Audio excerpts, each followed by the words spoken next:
ಈ ನಡುವೆ ಸತೀಶ್ ಜಾರಕಿಹೊಳಿಯವರ ಅಭಿಮಾನಿಯೊಬ್ಬ ಮುಂದಿನ ಸಿಎಂ ಸತೀಶ್ ಅಣ್ಣಗೆ ಜೈ ಅಂತ ಘೋಷಣೆ ಕೂಗಿದ್ದಾರೆ ಯಾದಗಿರಿಯಲ್ಲಿ ಈ ರೀತಿ ಘೋಷಣೆ ಕೂಗಿರ್ತಕ್ಕಂಥದ್ದು ಸತೀಶ್ ಜಾರಕಿಹೊಳಿ ಅವರ ಅಭಿಮಾನಿ ವಾಲ್ಮೀಕಿ ಮೂರ್ತಿ ಅನಾವರಣ ಕಾರ್ಯಕ್ರಮದಲ್ಲಿ ಈ ರೀತಿ ಘೋಷಣೆಯನ್ನು ಕೂಗಿದ್ದಾನೆ.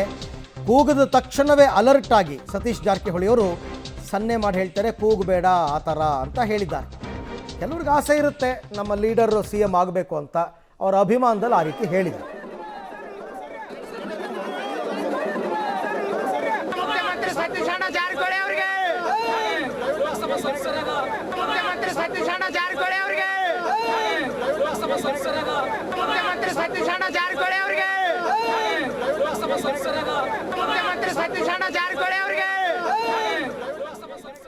ಓಕೆ, ಇದು ಯಾದಗಿರಿಯಲ್ಲಿ ನಡೆದಿರುವಂತಹ ಘಟನೆ. ಸತೀಶ್ ಜಾರಕಿಹೊಳಿ ಅವರು ಒಂದು ವಾಲ್ಮೀಕಿ ಮೂರ್ತಿ ಅನಾವರಣ ಕಾರ್ಯಕ್ರಮಕ್ಕೆ ಹೋದಾಗ ಅವರ ಅಭಿಮಾನಿಯೊಬ್ಬ ಮುಂದಿನ ಸಿಎಂ ಸತೀಶ್ ಅಣ್ಣ ಜಾರಕಿಹೊಳಿ ಅವರಿಗೆ ಜೈ ಅಂತ ಕೂಗಿದ್ದಾರೆ. ಈ ಹಿಂದೆನೂ ಆ ಥರದ್ದು ಬೇರೆ ಬೇರೆ ಘಟನೆಗಳು ನಡೆದಿತ್ತು ಬೇರೆ ಬೇರೆ ಲೀಡರ್ಗಳಿಗೂ.